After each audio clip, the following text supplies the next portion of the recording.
우리가요, 복음을 들으면은요, 반응이 나타납니다. 복음을 듣더라도요, 여러 가지 반응을 나타낼 수 있는데요, 크게 두 가지 반응을 나타낼 수 있어요.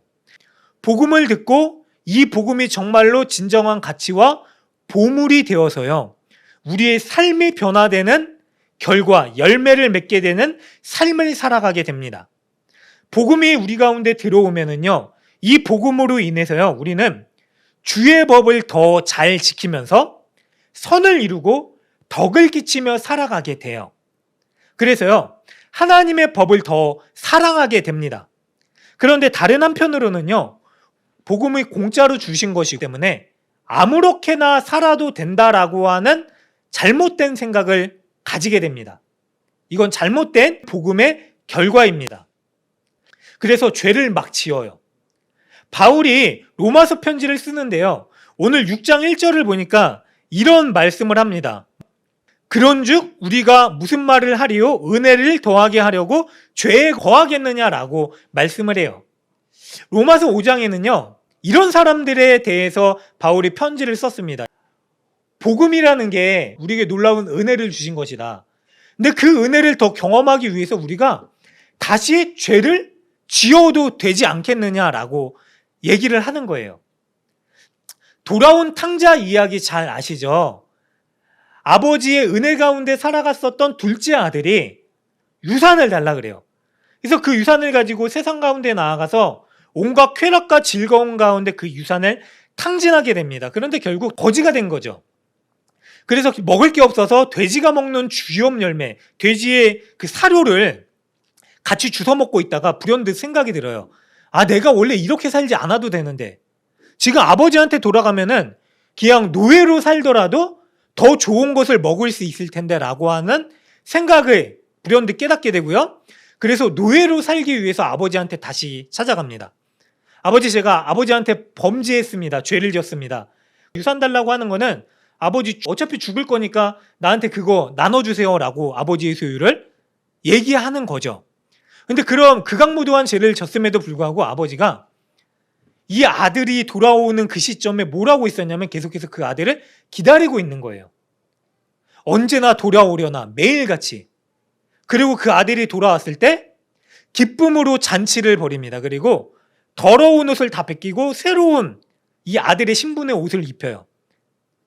근데 이 아들이 정말 감격한 거죠. 어떻게 나 같은 죄인을, 이런 정말 몹쓸 짓을 한 폐역무도한 아들을 아버지께서 나한테 이런 은혜를 베푸셨는가. 아들의 신분을 다시 회복시키시고 잔치를 베푸시고 다른 지위들도 다 회복시켜 주세요. 근데 어느 날 아들이 이런 생각을 한 거예요. 아버님의 사랑이 좀 식은 것 같네? 지금 내가 누리고 있는 이 기쁨이 식은 것 같네?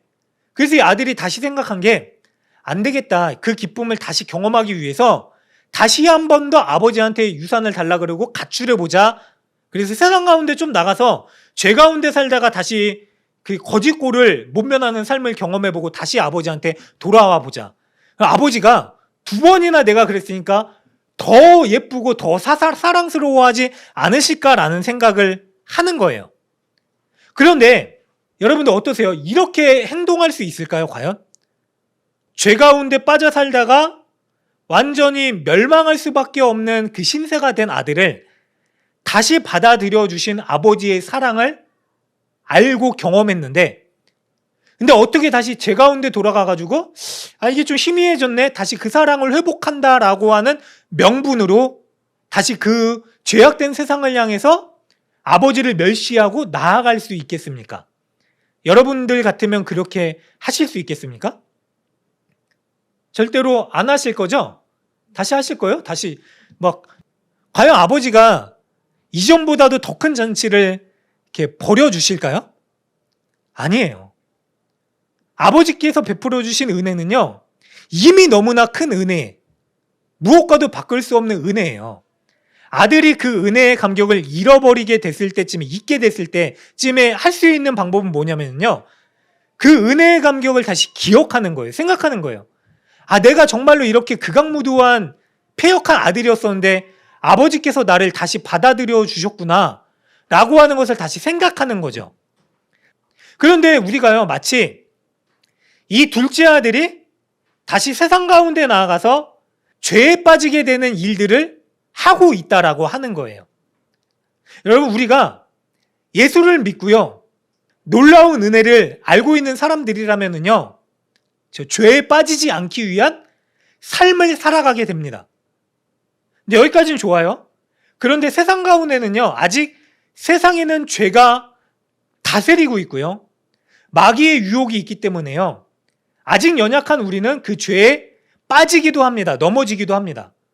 그런데 그럴 때요, 우리가 죄에 빠지는 타당한 이유를 대면서 나는 육신으로 살기 때문에 연약한 사람이기 때문에 어쩔 수 없지 뭐, 그러면서 다시 죄에 빠지는 것을 당연하게 얘기하고 타당하게 얘기하고, 심지어는 그 죄에 빠지는 달콤함에 빠져들면서 살아가고 있다면은 이 둘째 아들이 다시 아버지를 버리고 우를 범하는 모습과 같다라고 할 수 있는 겁니다.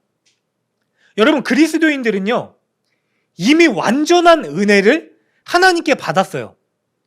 그 은혜가 어떤 것이냐면 우리가 알고 있듯이 복음이에요. 우리가 지을 수 있는 모든 죄를 하나님께서 그 죄의 값을 치러주셨다라고 하는 거예요. 그런데 어떤 사람들은요, 이미 죄의 값을 치러주셨으니까 내가 세상에서 마음대로 살아도 되지? 라고 하는 생각으로 죄에 탐닉하면서 그냥 죄에 대해서 전혀 경계심 없이 살아가고 있는 사람들이 있었다라고 하는 거예요.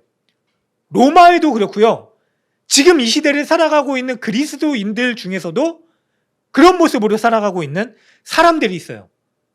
여러분, 진짜 그리스도인들은요, 예수님께서 우리에게 죄의 문제를 해결해 주기 위해서 내어주신 말도 안 되는 희생 때문에 우리는요, 죄에 빠지지 않게 해서 죄와 싸우며 살아가는 사람이 됩니다.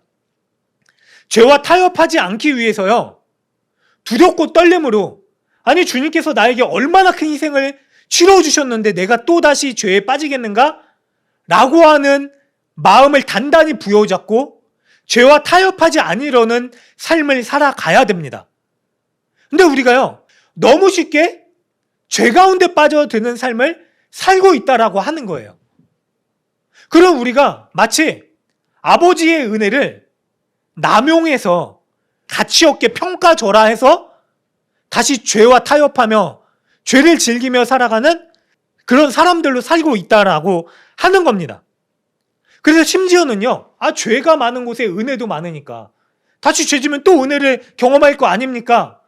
라고 하는 말도 안 되는 이유를 들면서 죄와 타협하며 살아가는 사람들이 있었다라고 하는 거예요. 그런데 바울이 그런 사람들을 향해서요, 이렇게 얘기합니다. 단호하게. 그런즉 우리가 무슨 말을 하리요? 은혜를 더하게 하려고 죄에 거하겠느냐? 이거는 결단코 아니다라고 하는 거예요. 아닙니다. 그렇게 해서는 안 됩니다. 여러분, 은혜를 아십니까? 그러면은 죄 가운데 빠져 살지 마십시오. 그러면 안 됩니다. 죄와 타협하지 마십시오. 그러면서 2절에 보니까요, 그럴 수 없습니다. 죄에 거할 수 없는 이유를 이렇게 얘기하는 거예요. 죄에 대해서 죽은 우리가 어찌 다시 죄에 대해서 죄 가운데서 살아가겠습니까? 라고 얘기를 합니다. 죄에 대해서 죽었대요. 죄에 대해서 죽었다라고 하는 말이 무슨 말일까요? 죄가 죽었습니까? 우리 가운데서? 아니요, 우리가 예수 믿어도요, 우리는 여전히 죄를 지으면서 살아갈 때가 많이 있어요. 그럼 죄가 우리 가운데 죽은 게 아니죠? 우리도 죄에 대해서 죽은 것도 아닙니다. 이 말은 뭐냐면요, 죄가 우리를 다스리고 있었던 그 이전의 신분의 상태에서 우리는 해방되었습니다 라고 얘기를 하는 거예요. 여러분, 예수님께서요, 우리를 죄와 사망의 종로로 타던 삶에서 해방시켜 주시기 위해서 십자가를 지셨습니다. 그래서 우리는 죄에 대해서 자유가 생겼어요. 그런데 이 자유를, 자유다라고 하는 것은요, 이걸 할 수도 있고 안 할 수도 있는 거예요. 그 말은 뭐냐면요, 죄에 대해서 내가 안 지을 수 있는 자유가 생겼다라고 하는 거예요. 그런데 우리는 자유가 있음으로 인해서 어떤 생각을 하냐면요, 죄를 지을 수도 있는 거 아닌가라고 생각을 해요. 근데 예수님께서 우리에게 주시는 죄의 속박으로부터 벗어난 자유는 그게 아니에요. 죄를 안 지을 수 있는 자유예요. 예수님을 몰랐었던 삶에는요, 죄가 무엇인지를 모르기 때문에 죄에서 헤어나올 수 없는 삶을 살았어요. 그런데 무릇 그리스도 예수와 합하여 세례를 받은 우리는 그의 죽으심으로 말미암아 세례를 받았기 때문에 변화가 일어났다라고 얘기를 해요. 자, 예수님을 몰랐었던 삶은요, 죄의 노예로밖에 살아갈 수밖에 없었던 사람이에요. 그래서 죄가 요구하는 대로 너 이거 해도 돼, 아니 해 라고 얘기하면은 그냥 아무렇지도 않게 그걸 할 수밖에 없었던 사람이에요. 자, 예수님을 모르던 사람들은요, 당연히 세상이 이야기하고 세상의 법칙이 하라고 하는 대로 아무 거리낌 없이 살아가기도 합니다. 우리가 거짓을 얘기해요. 남을 속입니다. 근데 세상 사람들은 다 속이면서 살아가니까 당연히 그렇게 살아갈 수 있다라고 생각을 해요. 근데 이거는 예수님을 모르던 사람들의 모습이에요. 죄가 그렇게 얘기해요. 야, 속이지 않고 어떻게 세상을 살 수 있어? 야, 좀 속여. 그러면 좀 더 많은 거 가질 수 있어. 야, 속여서 뺏어야지. 달콤한 유혹에 예수님 모르는 사람들은 아무렇지 않게 인식하지 못하는 상태에서 죄의 명령을 따라 살아가요. 여러분, 우리 가운데 달콤한 유혹들이 얼마나 많습니까? 일례로 직장 생활을 하더라도요, 아니 사업을 하더라도 장사를 하더라도요, 조금 더 남겨야지. 그래서 예수님 모르는 사람들은요, 이렇게 할 수 있어요. 나한테 이득이 되는 대로 숫자를 속여서 살아가는 삶을 살아요. 그러니까 그러지 말고, 왜? 예수 믿기 때문에요, 속이지 않아야 돼요. 예수 믿기 때문에 다른 삶을 살아야 돼요. 이게 세례받은 사람들의 모습이에요. 이전까지는요, 죄 가운데 죄에 빠져서 살았더라면은 여러분, 세례는 예수님과 연합하는 거다라고 얘기를 해요. 근데 그 말이 뭐냐면, 우리는 예수와 함께 세례를 받고 합하여 예수와 함께 이전 사람, 옛 사람의 죄악된 사람들이 끊어져 죽고 예수와 함께 새 생명을 입은 새 사람이 되었다라고 얘기를 하는 겁니다. 그런데 이 새 사람을 입었음에도 불구하고 우리가 다시 세상의 죄의 유혹 가운데 살아갈 수 있느냐라고 바울이 얘기를 하는 거예요. 그럴 수 없습니다. 왜요? 예수님이 우리에게 이 세례를 행하시기 위해서 어떤 일을 행하셨죠? 먼저 우리의 죄를 다 짊어지시고 우리가 그 죄 때문에 십자가에 달려야 되는데 우리를 대신해서 달리시고 죽으셨어요. 그의 희생 때문에요, 이 세례라는 은혜가 우리에게 주어진 거예요. 그런데 우리가 어찌 예수를 십자가에 매달아 죽였는데 또다시 죽이겠다라고 하는 죄악된 삶을 살 수 있겠는가라고 바울이 이야기를 하는 것이죠. 그러면 여러분들, 우리는 여전히 죄악된 모습으로 세상에 살아가다가 넘어지는데 그럼 어떻게 해야 되는가? 바울이요, 이 로마서 6장에서 계속 얘기하고 있는 단어가 있어요. 그거 무엇이냐면요, 먼저 알아라 라고 얘기하는 거예요. 6장에 3번에 걸쳐서요, 알아라 라고 얘기를 해요. 3절 끝에 보니까요, 너희는 알지 못하느냐? 알아야 된다. 자, 6절에 보니까 또 시작에 우리는 알거니와 알아야 된다. 그리고 또 9절의 끝에서 또 알미로다. 그러니까 알아야 된다라고 하는 거예요. 무엇을 알라고 하는 것일까요? 우리가 세례를 통해서, 아니 예수를 믿음으로 말미암아서 우리가 예수와 연합된 자임을 깨달아라 라고 하는 거예요. 근데 여러분, 이거 우리가 이미 알고 있어요. 근데 다시 알래요. 이 진정한 알미 우리의 삶 가운데 받아들여지지 않았기 때문에 끊임없이 알아야 된다라고 얘기하는 거예요.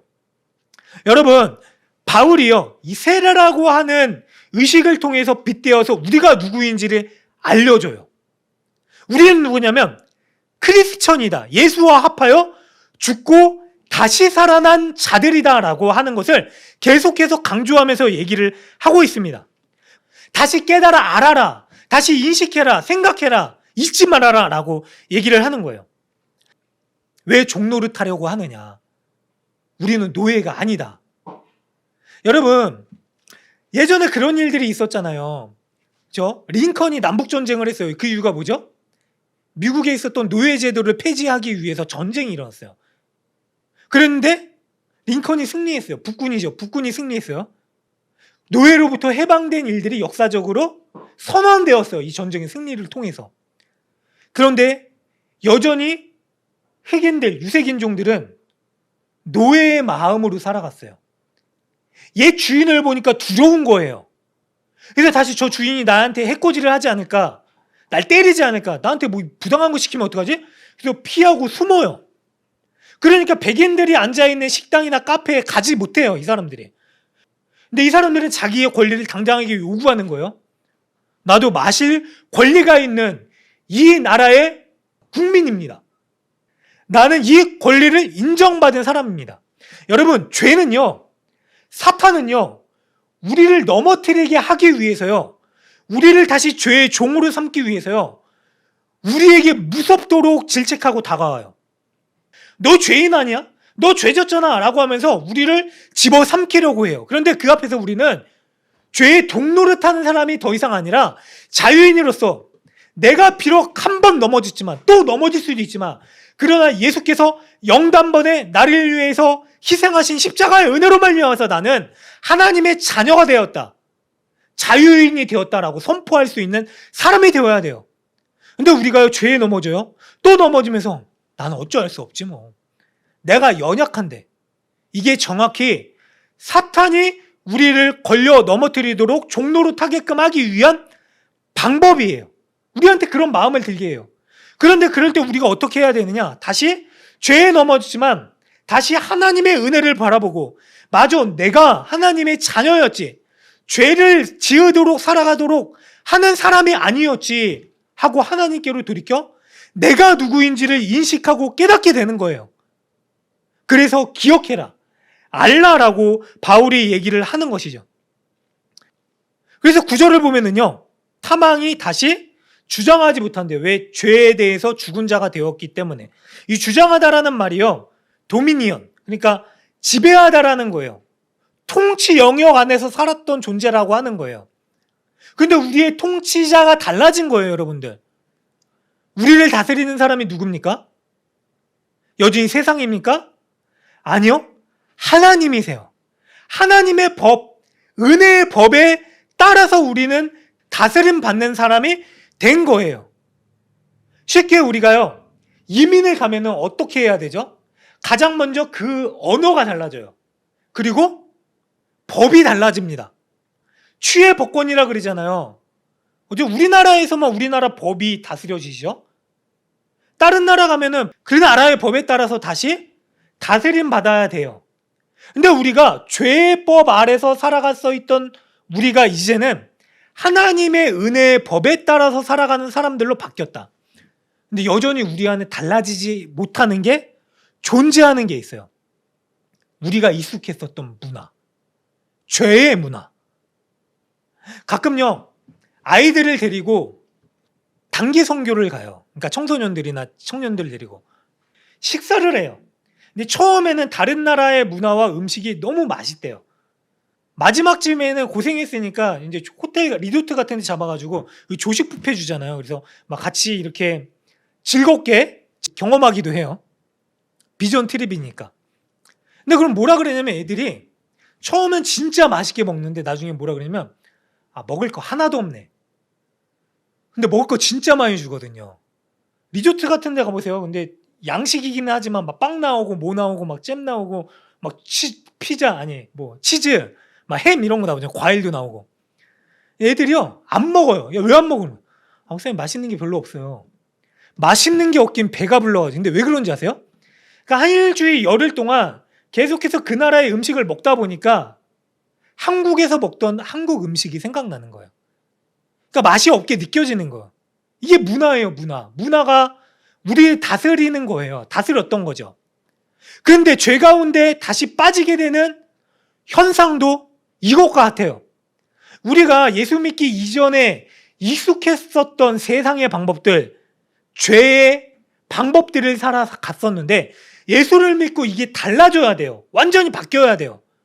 그런데 우리 가운데 익숙했었던 죄의 습성들이 우리로 하여금 마귀의 유혹이 오게 됐을 때 그 유혹에 빠져들게끔 만들게 되는 거예요. 바울이요, 이 복음을 가지고 그렇게 얘기하는 거예요. 그럴 수 없다. 우리는 이제 지배하는 영역이 달라지게 된 사람들이다. 그렇기 때문에 더 이상 죄 짓지 않을 수 있는 자유인으로 살 수 있다라고 얘기를 하는 거죠. 아니, 살아야 된다. 11절에 보니까요, 그러면서 이와 같이 너희도 너희 자신을 죄에 대하여 죽은 자요 그리스도 예수 안에서 하나님께 대하여 살아있는 자로 여길지래요. 여기다라고 하는 말이 뭘까요? 그냥 나는 없는데 그냥 있는 것처럼 착각하고 살아가는 게 아니에요. 이게 뭐 회계 용어래요. 당시 회계 용어인데, 그러니까 뭐 통장에 여러분들 돈이 들어와요. 근데 내 손에 실제로 주어진 건 없어요. 가지고 있는 증서를 가진 거잖아요. 비록 그게 금방 빠져나가더라도 들어왔기 때문에 내가 얻은 거잖아요. 얻은 거예요. 이건 확실한 거예요. 법적으로 보증이 된 거예요. 그것과 같은 거예요. 여기다라고 하는 게 우리가 자유인이 되고 예수의 은혜로 우리가 새 사람이 된 게 지금 당장에는 눈에 보이도록 어떠한 뭔가로 물질적인 것으로 보여지지 않을지라도 우리는 예수의 은혜를 이미 입은 자이고 입을 자이고 영원히 그 은혜 가운데 은혜의 법으로 다스림받아 살아가고 있는 사람들이다. 그렇기 때문에 그게 실제이고 완전한 은혜로 주어진 것이다. 그것을 여겨라라고 얘기를 하는 거죠. 한마디로 여겨라라고 하는 게 자기 인식이에요. 의식화시켜야 돼요. 내가 누구인가. 그러니까 바울이요 계속해서 기억해라 이제는 인식해라. 그건 너다라고 얘기를 하는 거예요. 여러분, 우리가 자녀들을 가르칠 때 우리가 그렇게 배워왔어요. 하지 말아라. 하면 안 돼. 그런데 여러분들, 과연 여러분들이 하지 말아라 소리를 들으면서 학교에서나 가정에서나 근데 그거 하지 않으시면서 살아오셨습니까? 다 했어요. 당장에 하지 마. 너 어딜 감히 그거를 해? 손 들어. 엄포를 넣는 하지 말아라라고 하는 소리에 당장은 무서워서 하지 않지만은요. 그런데 또 해요. 근데 바울이요. 우리가 죄 가운데 빠지지 않고 어떻게 살아갈 수 있는가를 다시 하지 말아라. 너 심판받는다. 무섭도록 질책하는 그 말로 얘기하는 게 아니라 우리가 누구인지를 다시 깨닫게 해주세요. 자기 인식을 하도록 해줘요. 쉽게 예를 들면은요. 꽤 오래전에, 지금도 가끔 그런 방송들 많이 하죠. 가수들이 나와서 노래를 불러요. 그런데 그 가수들이요. 노래를 잘 불러야 된다라고 했기 때문에 그 프로그램에 나와서 정말로 혼신의 힘을 다해서 노래를 부르는 게 아니거든요. 뭐 나는 가수다. 뭐 아니면 무슨 뭐 복면가왕? 그 사람들이 왜 노래를 목숨을 걸고 부릅니까? 왜냐면 나는 가수이기 때문에. 여러분 우리가요. 너는 이렇게 해라 하고 하면은요. 언젠간 또 걸려 넘어져요. 그런데 우리가 누구인지 자기 인식을 분명히 하면은요. 그 의식화되면은요. 우리는 당연히 그걸 해야 되는 사람이 돼요. 자, 여러분 가수한테요. 노래 좀 잘하세요. 내가 뭘 노래를 못해. 나 노래 잘하는데 이렇게 생각할 수 있지만은요. 당신 가수잖아요. 나는 가수니까. 라고 하는 인식이 생기게 되면은요. 노래뿐만이 아니라 노래를 잘 부르기 위해서 하는 모든 일들을 해요. 어떻게 해요? 나는 가수니까. 가수라는 정체성이 자기 인식이 그로 하여금 노래를 당연히 잘 불러야 되게 하는 일들을 하게끔 하죠. 그렇잖아요, 여러분들.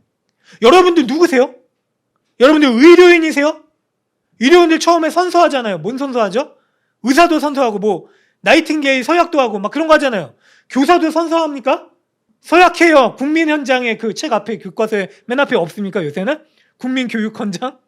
이런 거? 근데 내가 교사라는 인식이 있고 간호사, 의료인? 아니면 누구? 부모? 라는 인식이 있어요. 여러분, 직장인들한테 열심히 일해라 라고 하는 말에 열심히 일하기 위해서 어떤 말 하면 되는 줄 아세요? 당신 가장이잖아요. 가장이잖아요. 당신 한 가정을 책임지고 있는 가장이잖아요.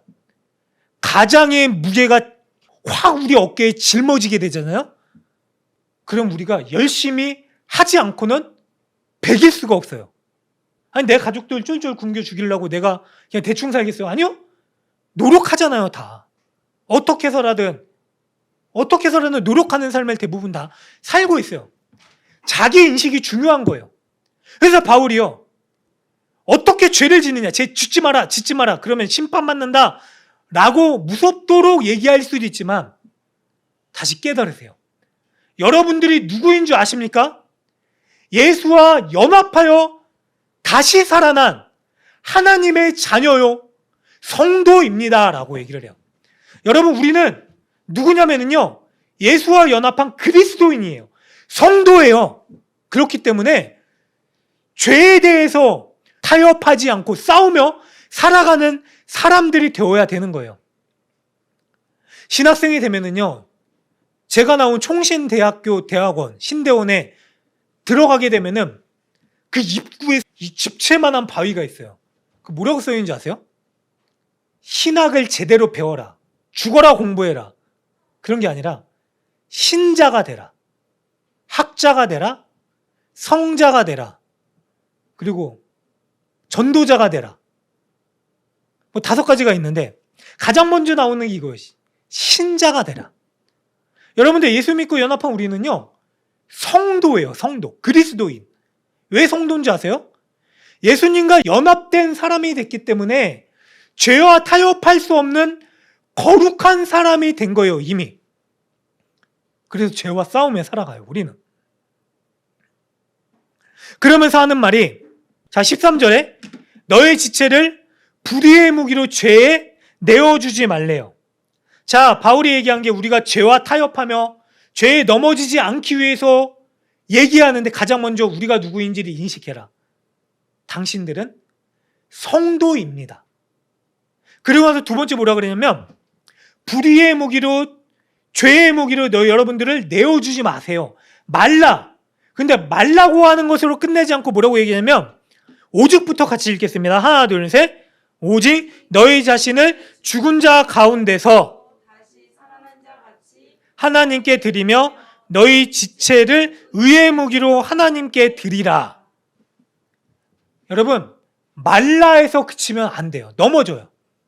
야, 하지마 그러면 우리 아이들이 우리가 똑같은 일을 또 하고 있는 우리의 모습을 발견했듯이 우리는 그 죄의 유혹을 이길 수 없어요. 그런데 그러지 말고 뭐라고 얘기했냐면, 하나님께 여러분들을 드리십시오.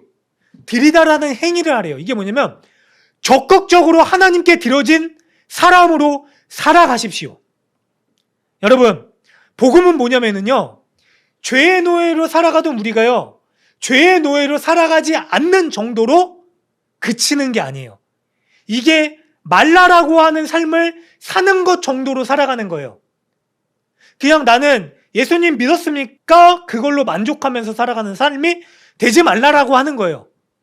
그리고 뭐라고 얘기하면 더욱 나아가서 요구하는 게 있는데, 여러분들 소극적인 예수 믿는 삶으로 끝나지 마십시오. 적극적으로 살아가야 됩니다. 어떻게 해요? 죄와 싸우며 살아가십시오. 그리고 하나님 앞에 여러분들을 적극적으로 거룩한 사람으로 드리십시오라고 얘기를 해요. 어떤 게 적극적으로 드리는 삶일까요? 이거를 에베소서 4장 28절에 보면은요, 이렇게 얘기해요. 도둑질하는 자는 다시 도둑질하지 말고, 똑같죠? 말고, 그러나 돌이켜 가난한 자에게 구제할 수 있도록 자기 손으로 수고하여 선한 일을 해라. 들어라. 도둑질하는 않는 것으로 끝나는 게 아니라, 나 도둑질 안 했으니까 하나님의 법을 지켰다. 아니요. 착각하지 마세요, 여러분들. 나 죄 짓지 않는 일들을 했으니까 만족합니까? 아니요. 착각하지 마세요, 여러분들. 그거는 하나님의 법을 지키는 게 아닙니다.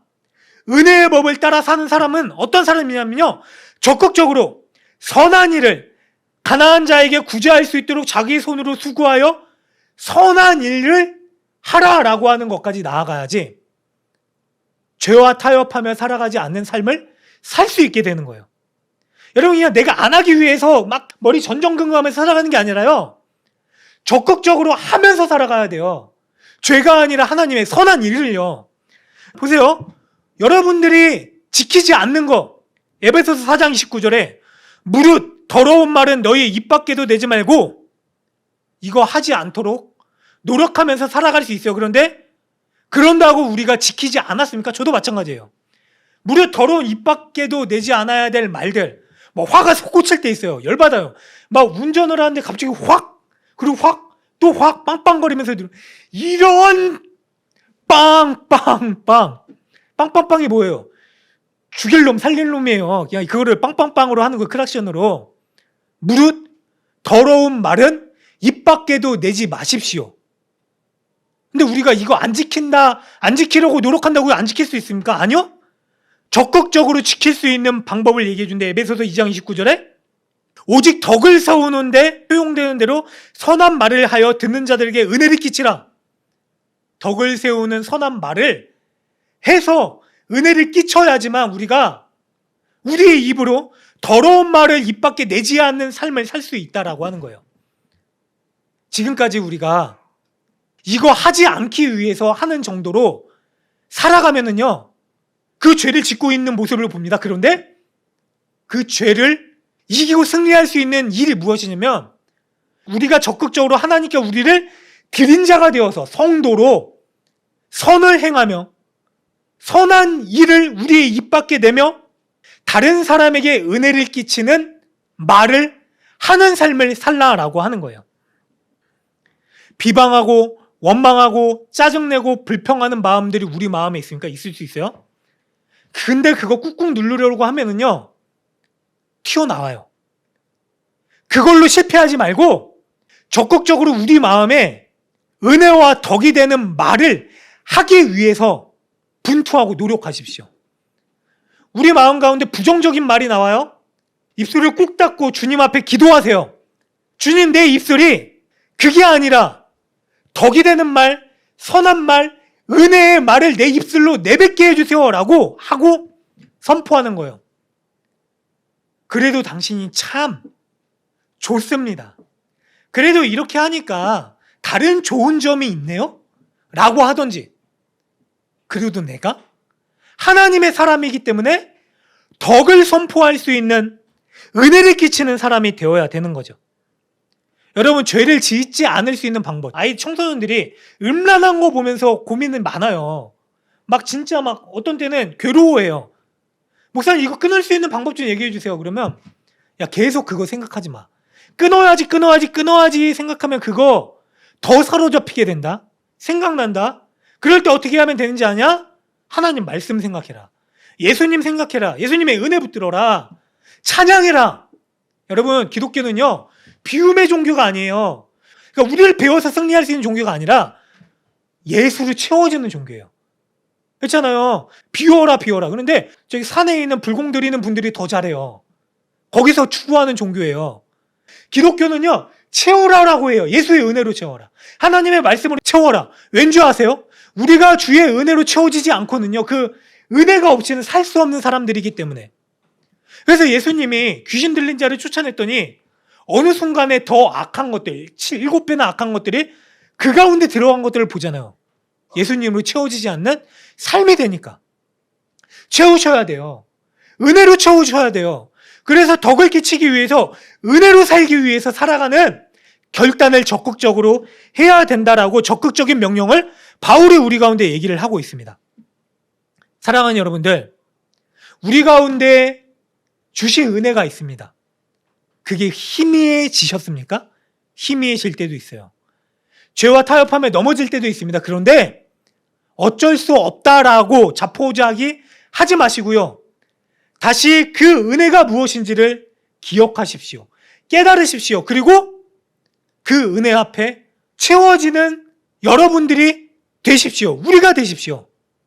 그 은혜를 내뱉으십시오.